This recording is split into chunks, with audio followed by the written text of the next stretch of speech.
ณีบ้านเฮากะมันเป็นแบบนี้ก็มีนะก็ดูประมาณนี้แหละคุมตัวกระเจ้าคุดไป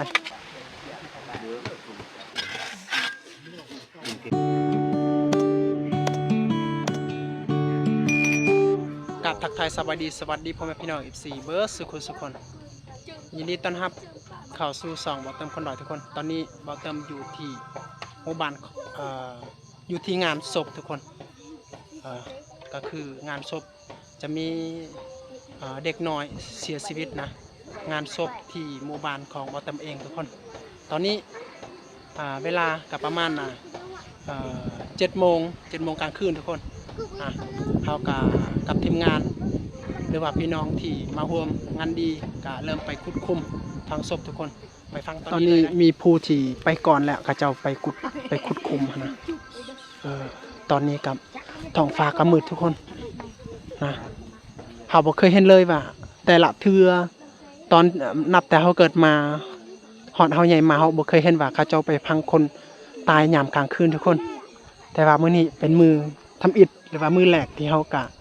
ได้ฮู้ได้เห็นว่าประเพณีบ้านเฮากะมันเป็นแบบนี้ก็มีนะนี่เวลาก็ประมาณ7 โมงหรือว่า8 โมงประมาณนี้เลยทุกคน8 โมงกลางคืนได้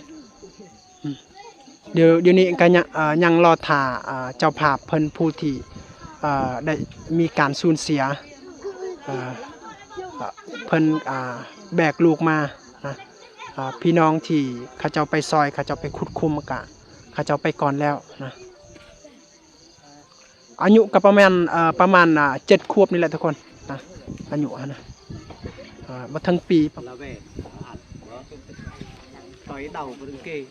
มีกรุงละเวทเลยngày lấy ngày đầu แต่ว่าโดยเดายังไงล่ะมาเดือกก็อิงตามสะดวกนั่นแหละแสดงว่า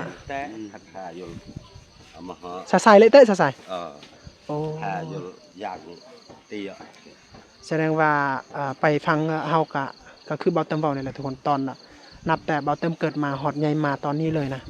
เฮาก็บ่เคยได้เห็นว่าเขาจะไปพังคนที่เสียชีวิตยามกลางคืนประมาณ7 โมงแบบนี้ทุกคนแต่ว่าตอนนี้เฮาก็ได้เห็นว่าบรรยากาศตอนกลางคืนนะ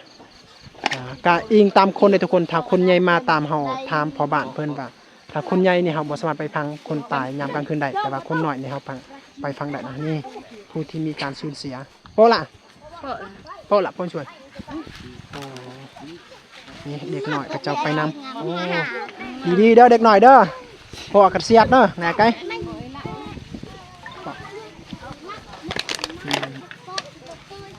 นี่อันนี้จะเป็นพ่อของผู้เสีย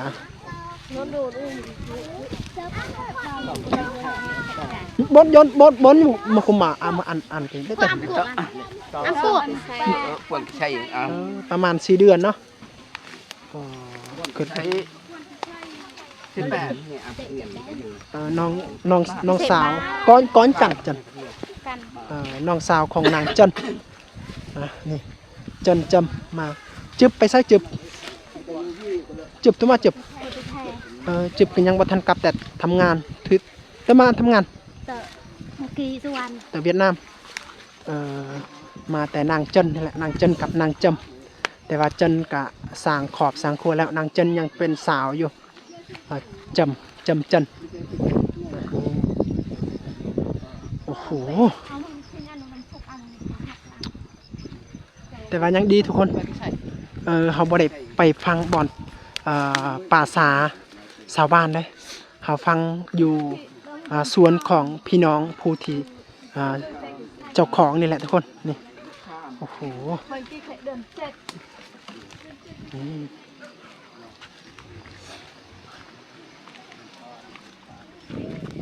เพิ่นต้นลูกเพิ่นปูนแบบนี้ทุกคน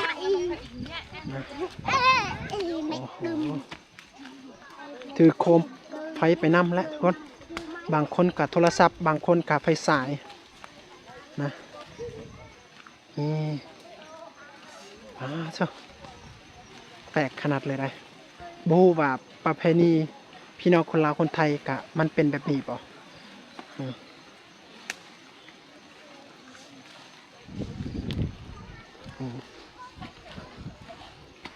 เขาจะฟังอยู่สวนเลยนะ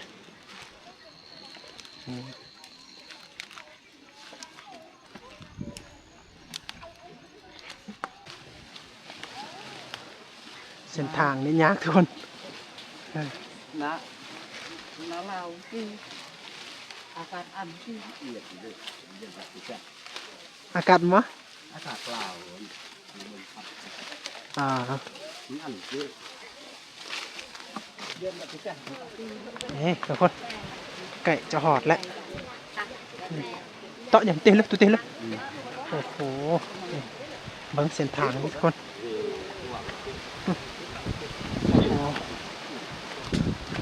โอ้นี่อยู่นี่แหละทุกคนอยู่นี่แหละเขาจะขุดโตละเรื่องของแก๊สนะ กัด คันปืด ก็ดูหลักปี ไปเบิ่งก่อน อาหารดิบเจอกันดิบแล้ว โอ้ดีๆเด้อดีๆเด้อมึงเลยจ้ะบุญตะกลายบุญเนาะอยู่นี่แหละทุกคนเขาจะขุดนะแต่ว่ามันมีหินหลายทุกคน แต่ว่ายังใครเพราะว่ามันเป็นเด็กน้อยนะถ้าว่าผู้ใหญ่นี่กะบ่ฮู้ว่าเขาสิพังได้หรือบ่นะนี่สาบานเขาเจ้าขุดโอ้โหนี่ กล่องกันนา เขาเจ้าถือโคมไผ่ไปนำแหละทุกคนประมาณนี้แหละคุมตัวเขาเจ้าขุดไป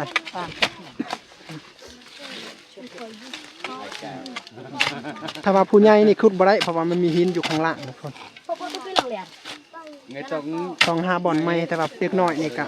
apa siap nak bang jo nak jo bang แต่ลำเกียครับเกิดป้ายนะบุญโฮมเอามาโฮมผลงานเจ้า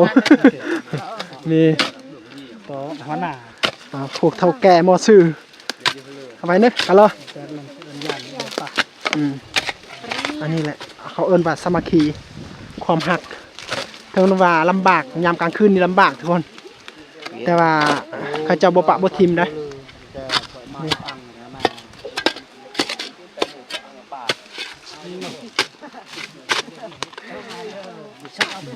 ตาคลุงหลังเดี๋ยวเป็นดาคลุงหลัง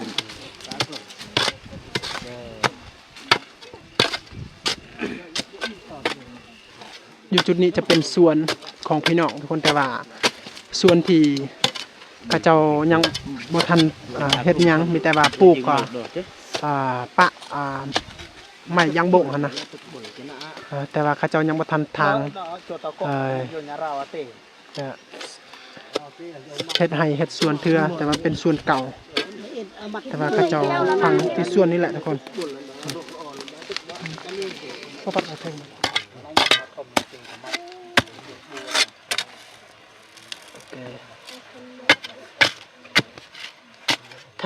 คันอันกริกเลยห้อยเลยเอาก็กัดออกมาเดือกบุญเลยน้ำวิโตจำเราบดโตเลยไงต้องโตคือบดเนี้ยแต่กูมันบดแตะโตเนี่ยบุญคันเลยโตบ่มากูแตนตอนเดี๋ยวเราก่อนอ่ะ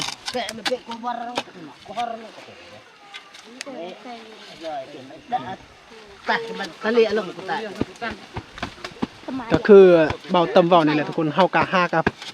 เคยเห็นเคยสัมผัสนะประเพณีบ้านเฮากลางคืนแหละสมัคร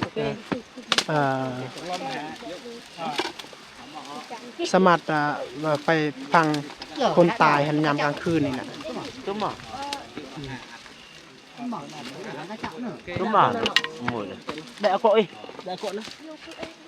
เดือกมาแทนโจคันมวยบรุมแต่สวยญาทอยรู้ไหม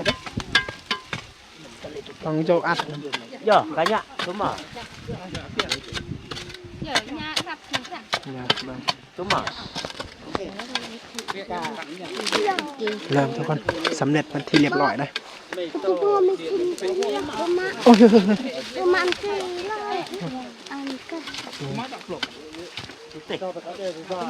คือต้องมาละมาเดือกกันเนาะต้องมาละมาเดือกกันต้องมันเอียนเนี่ยดอกตะวิลัง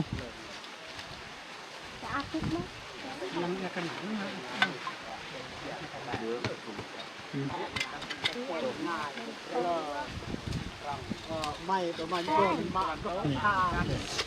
เด็กน้อย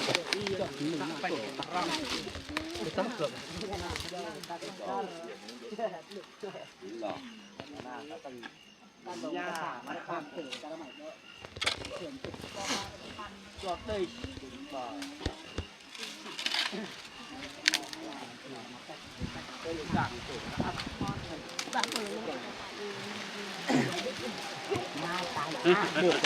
อันนี้จะเป็นปอดมันนี่กาเด็กน้อยในหมู่บ้านนี่แหละและชาวบ้านในหมู่บ้านนี่แหละทุกคนเขาจะมารวมซุ่มนุมกันซุยเรือน้ำกันเบียดน้ำกันนี่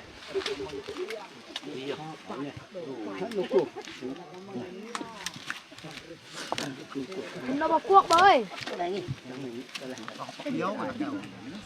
ở vô cuốc đó ta nhẹ nọ cái cao cái tại dừng mình cái dây kể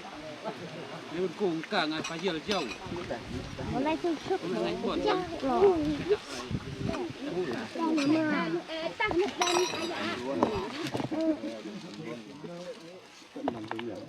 เขาเจ้าเอาหินกันไว้แบบนี้ทุกคนแต่ว่ามันไม่มีโหลโศกเดียวอันนี้จะเป็นพิธีในการฟังเด็กหน่อยนะถ้าว่าผู้ใหญ่นี่ตามที่เขาได้ยินพวกคนเฒ่าคนแก่เขาจะว่าฟังกลางคืนบ่ได้แต่ว่าเด็กหน่อยนี่ฟังได้นะมาบุกกระกะ Tính đó nha các bạn một lần nữa.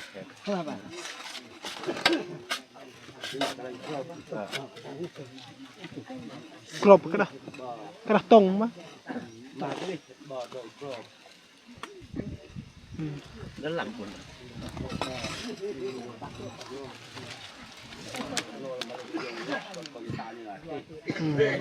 เดือกลังไปทางโอเค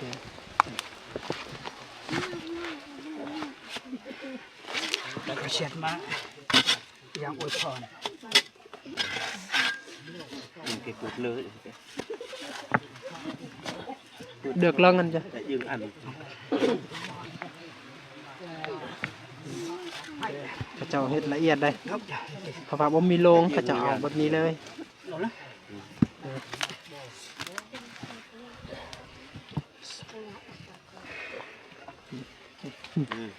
่นละ con nó cuốc Cái bán cái thùng.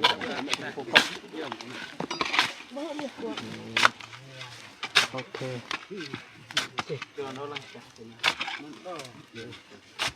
ไหวทุกคนถ้าว่าผู้ใหญ่นี่เขาใช้เวลาหลายชั่วโมงเติบเลยหลายชั่วโมงหลายนาทีแต่ว่าเด็กน้อยนี่กะเขาเดียว ai phải chắc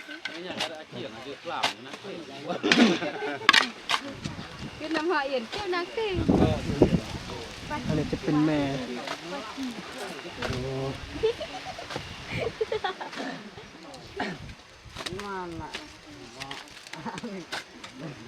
ตอนนี้เราพังศพก่อสำเร็จเป็นทีเรียบร้อยทุกคน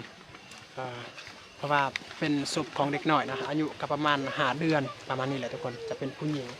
น้องสาวของนางเจิ้นนางจึบนางเจิมนะแต่ว่านางจึบบ่ได้มาทุกคนเพิ่นไปทำงานที่เวียดนามนะแต่ว่ายังบ่ทันกลับนะโอเคเดี๋ยวนี้มีแต่นางเจิมกับนางจึบนางเจิ้นยังอยู่นะทุกคนประมาณนี้เลยทุกคนเดี๋ยวนี้เราก็จะเดินทางกลับได้เพราะว่าชาวบ้านก็เจ้าก็กลับไปก่อนแล้วนี่แหละเป็นคุมฝังศพของเพิ่นนะเป็นกว่าฝังศพของเด็กน้อยเขาเจ้าก็กลับไปหมดแล้วทุกคนนี่ฝังอยู่ในส่วนนี่แหละทุกคนเขาก็เคยเห็นแหละทุกคนเคยเห็นและเคยฮู้ว่าประเพณีบ้านเฮาก็มีแบบนี้นะปกติเฮาคิดว่ามีแต่กลางเว้นเท่านั้นที่ไปพังคนตายฮะได้นะทุกคนแต่ว่าเมื่อที่เฮาฮู้มื้อนี้เฮาเห็นมื้อนี้เฮาก็เลยฮู้ว่าโอ้ประเพณีก็เป็นแบบนี้เนาะนะก็เลยหากะได้เห็นครั้งแรกครั้งทำอิฐนี่แหละทุกคนนี่แหละทุกคนและพังดูในส่วนอีกนะก็และอีกอย่างเฮาก็เห็นว่าพี่น้องในหมู่บ้านของเฮานะเขาเจ้ามีความหักนะมีความสามัคคีเขาเจ้าบ่ปะบ่ทิ่มกันนะ ถึงว่าลำบากกลางคืนนะทุกคนแต่ว่าเขาเจ้าก็ยอมไปยอมสู้ยอมอดทนนะนำพวกเขาทุกคนนั่นแหละนำครอบครัวเจ้าภาพเพิ่นนะแล้วเขาก็เสียใจนำกับครอบครัวเจ้าภาพนะขอให้อยู่ดีมีแฮงอยู่ดีกินดีนะทุกคนนี่แหละก็จะเป็นส่วนยางโบ่งเลยที่หน้านี่เขาเจ้ากระทางบัดนเฮ็ดให้เฮ็ดสวน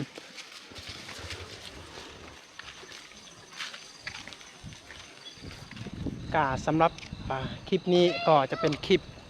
สั้นๆนะทุกคนและบรรยากาศกาเป็นบรรยากาศกลางค่ำกลางคืนนะที่เราได้อัปเดตให้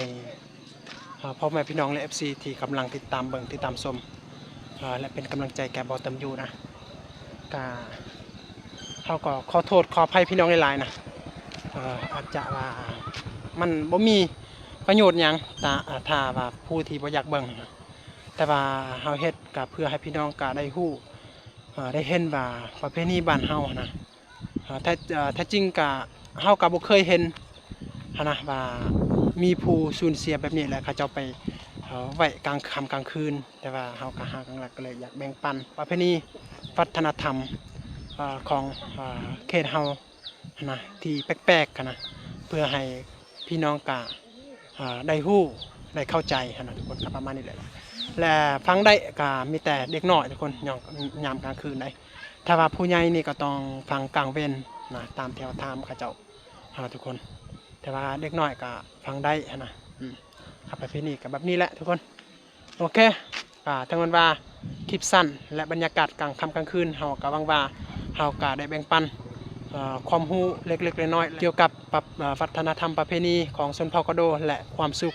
ให้แก่พ่อแม่พี่น้องที่กำลังติดตามเบิ่งติดตามชมบอตัมยูนะการสำหรับอีพีนี้เฮาก็อยากกราบพี่น้องสบายดี